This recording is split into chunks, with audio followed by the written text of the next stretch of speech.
Hey, what is up ladies and gentlemen? Today I'm going to be covering The Amazing Spider-Man number 37. We're going to be going through the entire comic book, so spoiler warning ahead if you haven't read it. And then at the end I will be giving my thoughts and opinions on it, so do stay tuned for that. And if you enjoyed this video at any point, make sure to like and subscribe, and without further ado, let's begin. This is the second part to the current story arc, so if you want to catch up on what's happening, just watch my previous video on the comic. I do explain quite a bit about particular characters that they bring back. Our story begins with the Repossessor, who's standing inside of Peter Parker's room, which he shares the apartment with Randy Robertson. He's just looking at a picture of Peter Parker, and it happens to have Randy in it as well. Randy comes knocking at Peter Parker's room, trying to find Peter, checking to see if he can get a hold of Spider-Man just for some news-related stuff. Upon hearing Randy, the Repossessor ends up taking Randy himself as collateral. Now, collateral for what exactly? We don't know quite sure yet. We then proceed to follow the story from Rek-Rap's perspective, because he's telling Peter Parker a story about his previous encounters with the Repossessor. It gets later explained that they're inside of Norman Osborn's office, just waiting for him, I think. Rek-Rap tells the events of his fight with Kraken the Hunter. During the fight, the Repossessor showed up and swallowed Kraken whole. Why he didn't swallow up Rek-Rap at the time was because during the fight, Rek-Rap ended up punching Kraken quite a great distance away, so it's assumed by the artwork storytelling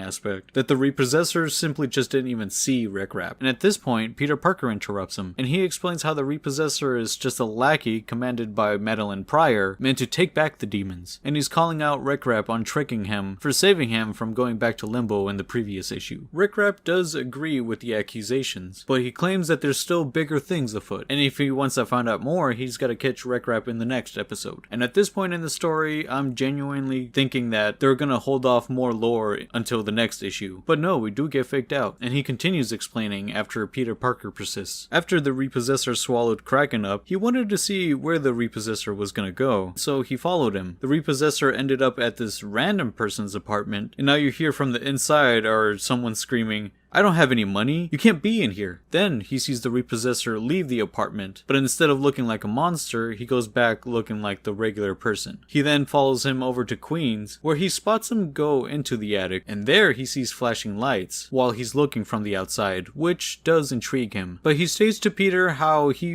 literally was just gonna let this go if he hadn't seen it happen twice, which from his experience, he's talking about it happening again to Gorpion, which is the Scorpion version of the Insidious 6, where then he followed the Repossessor again, which led him to another apartment, and the same commotion happened there again, which afterwards he followed him back to the house in Queens, seeing the flashing lights once again. Rek-Rap was just about to explain how it happened again to the Triceratops villain, another member of the Insidious 6, but then Norman Osborn barges in and interrupts him. Norman seems like he's incredibly pissed off. Norman comes off pretty angry at the situation. He doesn't give off Green Goblin vibes. More so, he just seems like a very annoyed businessman, and he wonders what is even happening. Rek-Rap introduces himself to Norman Osborn, but Norman explains to Peter how his previous situations have ended up costing his company quite a bit of money, and he does not want to get involved in this situation, so he tells him to leave. You could say the meanness comes from the Green Goblin vibe, but in this page, it's just not clearly stated so. Now we're following the story through the Repossessor's side, and he travels to Limbo to meet up with Madeline Pryor. There, she asks him why it's taking so long to take Rek-Rap back. The Repossessor then responds by saying, "It's not gonna take long. He's made a friend. I always find them through a friend." Madeline then pressures him not to confuse friendships with targets. We then follow the story through Hammerhead's perspective, and he's sitting on a round table with a ton of old-timey mob bosses, and they're just talking about how they miss the good old days where they used to rule, instead of the superhero villain freaks. The guys sitting alongside Hammerhead complained to him about how he offed Madame Mask earlier, and that happened in issue 31, if you guys want to hear about it. I did make a video on it. And this is where Count Nefaria walks in, which, according to the gentleman on the table, happens to be Madame Mask's father. And he explains it to the guys on the table that no one's gonna expect the actual father to be taking out his daughter, which somehow in the crime network he could inevitably ended up getting the Magia to rule, unless he himself has a other goals, which are yet to be explained. But this is the interlude to the story. Upon leaving Norman Osborn's office, Spider-Man is seen in the alley suiting up into Spider-Man, accompanied by Rek-Rap. Spider-Man tells Rek-Rap how there's nothing in his story that suggests that there's a mystery in this whole ordeal of any kind. He tells Rek-Rap that this Repo Man is simply just doing his job and to just let it happen, and he leaves Rek-Rap. Instantly though, upon leaving him, the Repossessor shows up right behind Rek-Rap, and it's assumed here that he gets swallowed up, inevitably bringing him back into Limbo. Peter Parker, upon getting back to his apartment,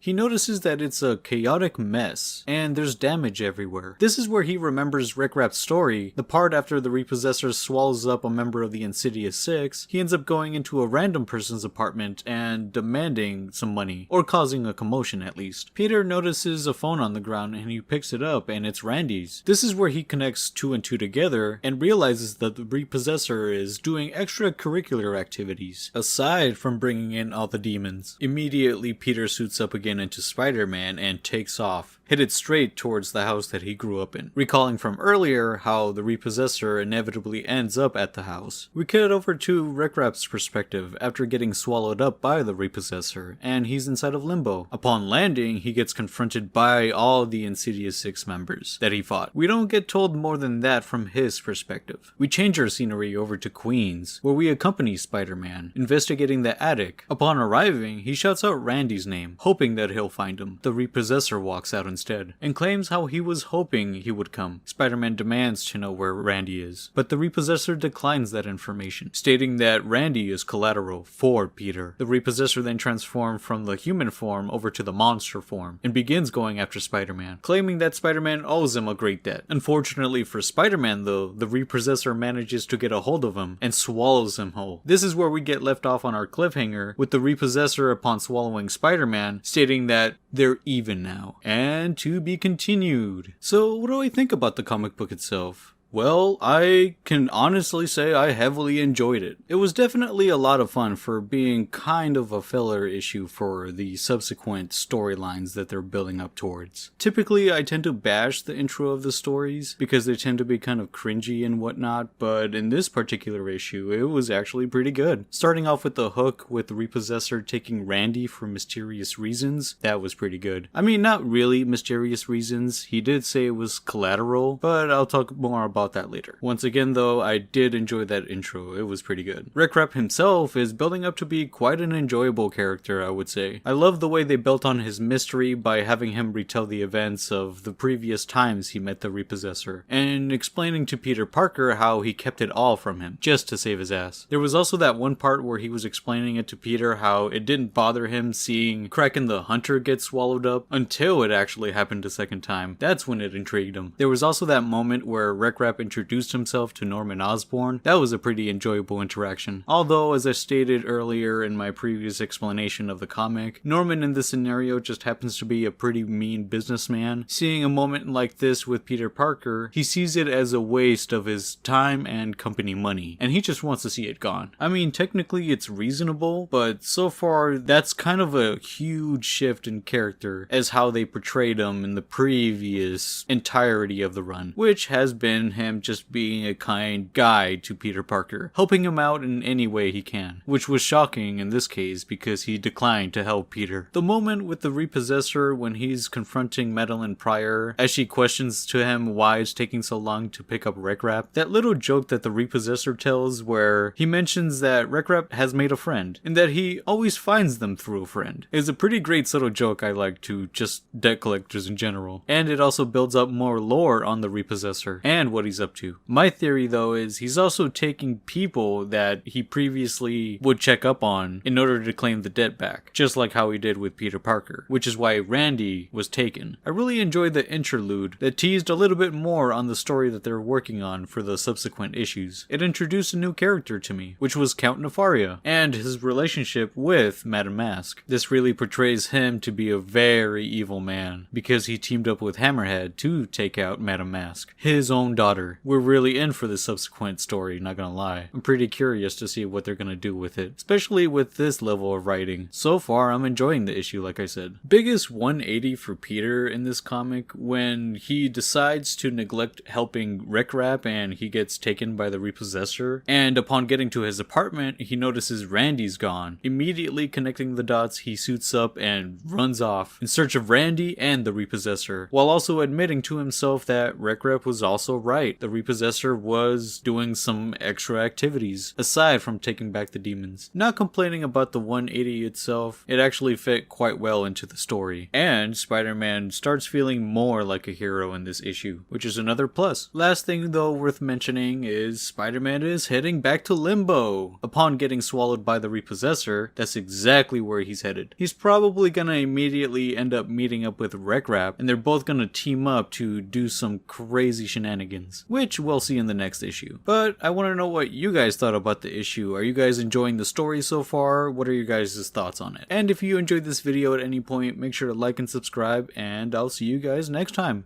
Peace.